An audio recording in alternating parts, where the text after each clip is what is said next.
hedder Socialliberalistisk Alliance. Vi har startet det, fordi vi mener, at netop vi kan gøre Danmark til det bedste sted for dig og din familie. Hvis du stemmer på os, vil vi sørge for, at der kommer flere solceller og vindmøller, så vi kan få strøm og elektronik på en grønnere måde. Vi vil også sikre rent drikkevand i fremtiden.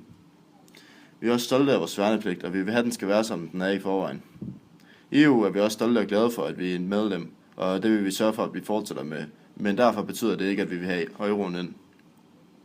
Uddannelsen går vi ikke ind for heldagsskoler, derfor vil vi gøre, hvad vi kan for at få det afskaffet.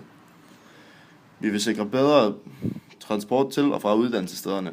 Vi vil sørge for, at folk får gratis mad i folkeskoler og på gymnasielle uddannelser. Vi vil sørge for, at der kommer flere kollegier og flere muligheder for at bo tæt på sin videregående uddannelse.